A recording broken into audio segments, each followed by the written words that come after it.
First ever factory outlet Mukunda jewellery grand opening ఫిబ్రవరి 14న సుచిత్రాలో.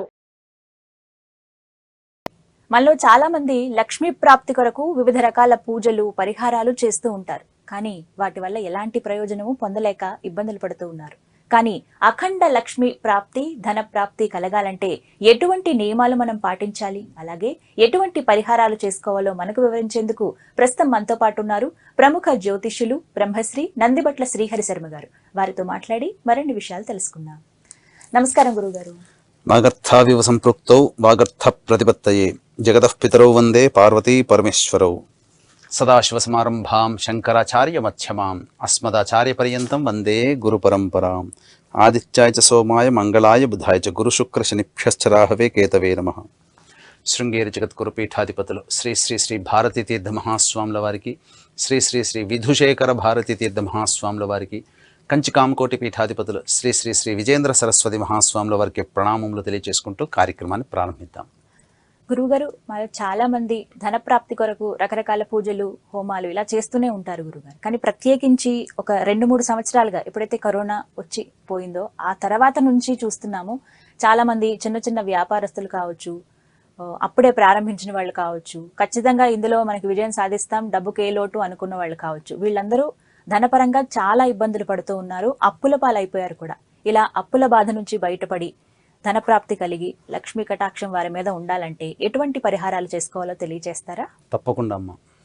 కలియుగం ధనమిదం మూలం జగత్ అంటే ఇక్కడ ప్రధానంగా వీక్షించేటువంటి ప్రేక్షకులు గమనించుకోవాల్సిన అంశం ఏంటంటే, ఇంతకుముందు గడిచినటువంటి యుగాల్లో కంటే కూడా కలియుగంలో ధనానికి ప్రాముఖ్యత.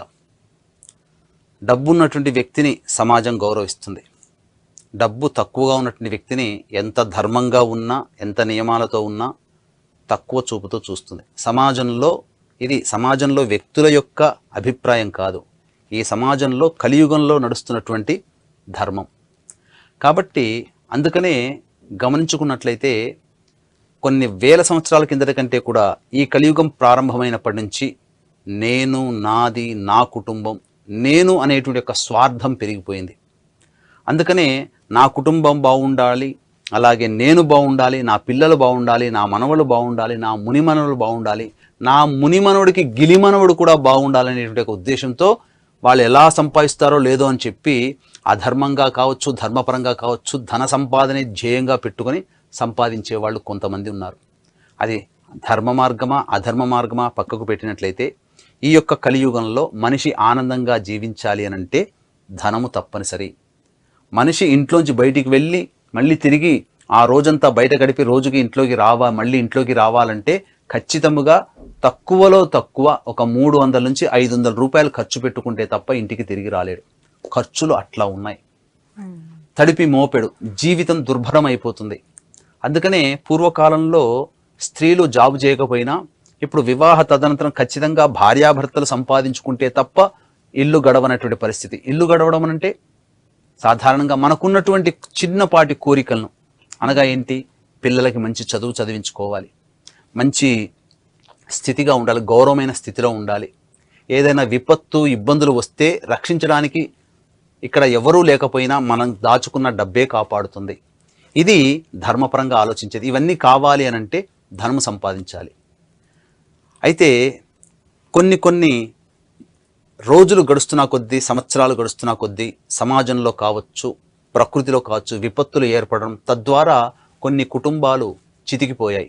ముఖ్యంగా గమనించుకున్నట్లేనమ్మా, కరోనా వచ్చిన తర్వాత ప్రతి కుటుంబం కూడా ఇబ్బందులు పాలైపోయింది. అంటే ఇబ్బందులు అంటే ఎలా? ముఖ్యంగా కరోనా వచ్చిన తర్వాత మనం చూసాం, ఎంతోమంది ఉద్యోగాలు కోల్పోయారు. ముఖ్యముగా రోడ్డు మీద చిరు వ్యాపారస్తులు, రోడ్డు మీద ఉండి తన యొక్క వస్తువుల్ని అమ్ముకునే చిరు వ్యాపారస్తులు చాలా మటుకు నష్టపోయారు. గొప్పగా టీచర్ జాబులు, లెక్చర్ జాబులు చేస్తున్న వాళ్ళు కూడా ఏదో సామాన్లు అమ్ముకుంటూ జీవనాన్ని గడపాల్సినటువంటి పరిస్థితిని మనం ప్రసార మాధ్యమంలో చాలా చోట్ల చూసాం. అన్నమో రామచంద్ర అన్నట్టుగా ఉండిపోయింది. ఇప్పటికీ కూడా ఒక నెల సంపాదన జీతాన్ని ఆ నెలకి అందుకోలేనటువంటి పరిస్థితులు కొన్ని ప్రాంతాల్లో ఉన్నాయి. కాబట్టి బడుగు బలహీన వర్గాల వాళ్ళు బాగా చితికిపోయారని చెప్పవచ్చు.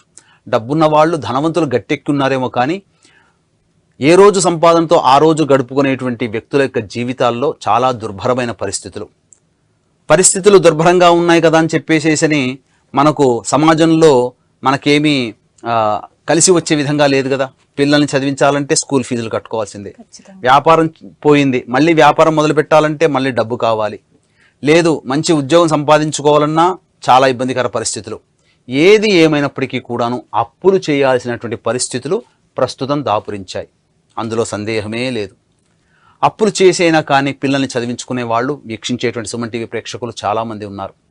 అంతేకాకుండా ఈరోజు బాగోలేకపోయినా భవిష్యత్తు బాగుంటుంది కదా అని చెప్పి అందిన కాడికల్లా డబ్బు తెచ్చి అప్పు తెచ్చి ఆ అప్పు మీద వడ్డీ కట్టలేనటువంటి పరిస్థితికి దిగజారిపోయి నానా ఇబ్బందులు పడుతున్నటువంటి వాళ్ళు ఉన్నారు.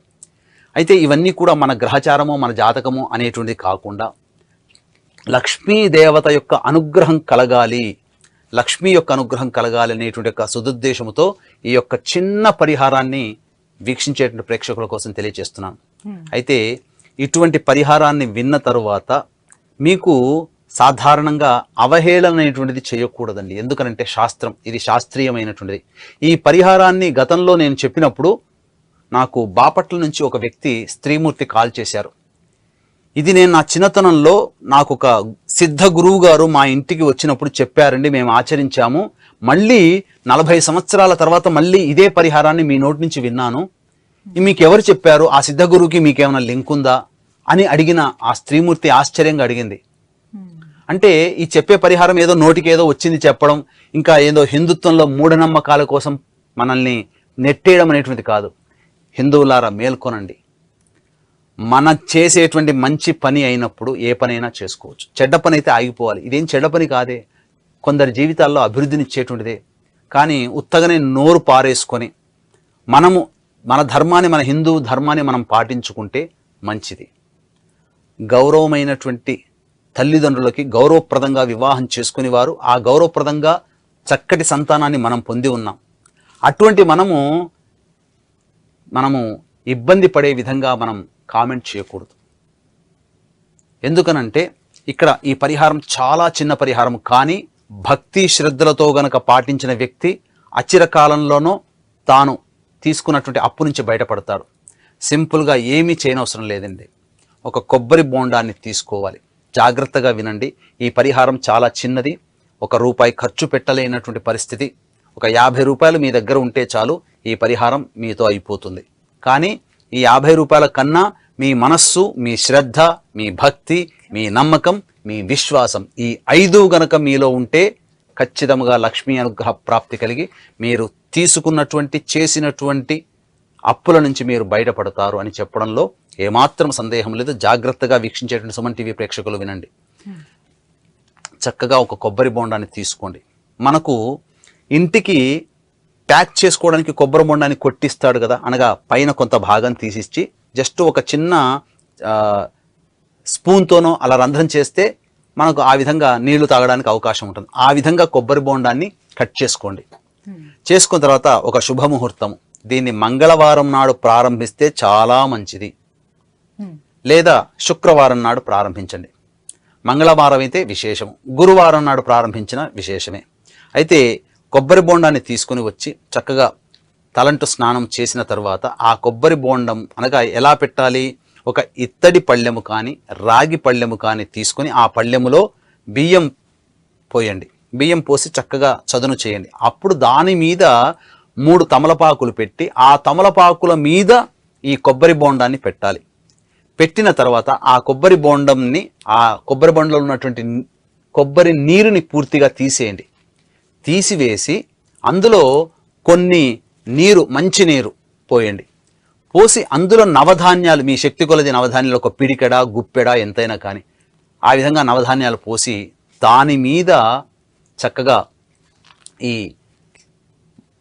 తమలపాకులు 3 తమలపాకులు పెట్టి దాని మీద దీపపు ప్రమిద, మట్టి ప్రమిద అయితే చాలా విశేషం, మట్టి ప్రమిద పెట్టి సాధ్యం త్రివర్తి సంయుక్తం అనగా ఈ యొక్క దీపారాధనకి 3 ఒత్తులు కలిపి పెట్టాలి. 3 ఒత్తులు కలిపి ఒక వత్తిగా చేసి, అలాగే 3 ఒత్తులు కలిపి ఒక వత్తిగా చేసి అప్పుడు దీపారాధన చేయండి.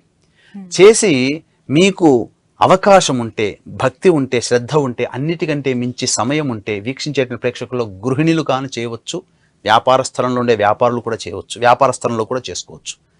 ఉదయము, మధ్యాహ్నము, సాయంత్రము చక్కగా ఆ దీప ప్రమిదనే లక్ష్మీదేవిగా భావిస్తూ అష్టోత్తర పూజ చేయండి. లక్ష్మీ అష్టోత్తర పూజ కానీ, లక్ష్మీ సహస్రనామ పారాయణం కానీ చేయండి. ఒకవేళ మధ్యాహ్న సమయంలో వీలు కలగకపోతే ఉదయము సంధ్యా సమయం, సాయం సంధ్యా సమయం, ఉషస్సు సంధ్య, ఈ సమయంలో చేయండి. ఈ విధంగా ఒక వారం రోజుల పాటు చేయండి. చేసిన తరువాత 8వ రోజున ఆ కొబ్బరి బోండాన్ని తీసి ఆ కొబ్బరి బోండాన్ని పలగొట్టండి. నీటిలో నవధాన్యాలు వేస్తాం కదా, అవి మొలకలెత్తుతాయి. ఆ మొలకలు ఎత్తిన తర్వాత ఆ మొలకలు ఎత్తినటువంటి నవధాన్యాలను తీసుకొని నీడలో ఆరబెట్టండి. ఎవరు కూడా తొక్కని ప్రదేశము, అలాగే ఏ విధమైనటువంటి పదార్థాలు దాని మీద పడకుండా నీడన ఆరబెట్టాలి. ఆరబెట్టిన తర్వాత వాటిని చూర్ణం చేసి పొడి చేసుకోండి. ఆ పొడి చేసుకొని దాన్ని ఒక ఎర్రటి గుడ్డలో కానీ, ఆకుపచ్చ గుడ్డలో కానీ, పసుపు రంగు గుడ్డలో కానీ పెట్టి, వ్యాపార స్థలంలో వ్యాపారస్తులైతే వ్యాపార స్థలంలో ఈశాన్యం దిక్కున ఆ మూటను గట్టిగా కట్టి ఈశాన్య స్థలంలో పెట్టి ప్రతిరోజు ధూపదీప నైవేద్యం పెట్టండి. ధూపము దీపం లేదా లక్ష్మీ అయి నమః అనుకుంటూ, లేదా దత్తాత్రేయుడు అంటే దత్తాత్రేయాయ నమః అనుకుంటూ ఆ యొక్క మనసులో భావన చేసుకుంటూ ధూపము దీపము నైవేద్యం పెట్టండి ప్రతిరోజు. ఇంట్లో స్త్రీలైతే ఇంట్లో చేయండి. ఈ విధంగా చేయండి. ఈ 7 రోజుల్లో మట్టి ప్రమిదను మార్చకూడదు. దీపపు ఒత్తులు మార్చవచ్చు కానీ మట్టి ప్రమిదను మార్చకూడదు. ఏ తైలం అందులో వేయాలంటే? అందులో కొబ్బరి నూనె విశేషము, లేదా అష్టమూలికా తైలం అని దొరుకుతుంది, అదైనా విశేషము, లేదా విప్ప నూనెైనా కానీ విశేషం. ఆ విధంగా చేసినట్లయితే ఆ విధంగా 7 రోజుల పాటు చేయండి. చెప్పిన విధానాన్ని చక్కగా చేయండి. ఈ విధంగా మీకు ఆ యొక్క మూటని 3 నెలల పాటు ఆరాధన చేయండి. తరువాత ఆ మూటలో ఉన్నటువంటి పదార్థాలుగా పిండి అయినటువంటి దాన్ని నదిలోనో, లేకపోతే ఎవరు తొక్కని ప్రదేశంలోనో, లేదా దేవాలయంలో రావి చెట్టు మొదట్లోనో వేయండి. మీకు నచ్చితే ఇటువంటి పరిహారాన్ని మళ్ళీ ఇంకొకసారి చేయండి.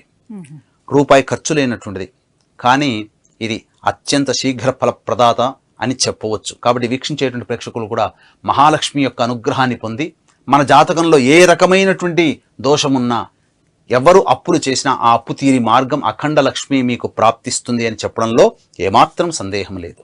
విధంగా అఖండ లక్ష్మీ ప్రాప్తి కొరకు ఎటువంటి పరిహారం పాటించాలో చాలా చక్కగా వివరించారు గురుగారు. ఈ పరిహారం అందరికీ, ఉద్యోగస్తులకి, ఇంట్లో ఉండే వారికి కావచ్చు, వ్యాపారాలు చేసేవారికి అందరికీ చాలా చక్కగా ఉపయోగపడుతుందని భావిస్తున్నాము. ఖచ్చితంగా వీక్షకులు చూసేవారు కూడా ఈ పరిహారాన్ని పాటించండి. మీ అమూల్యమైన విషయాలను కూడా కామెంట్స్ రూపంలో తెలియజేయండి. మరిన్ని సందేహాలు ఉంటే కనుక గురువుగారు వాటిని నివృత్తి చేస్తారు. ధన్యవాదాలు గురుగారు, చాలా చక్కగా వివరించారండి. సర్వం శ్రీ ఉమామహేశ్వర పరబ్రహ్మార్పణమస్తు.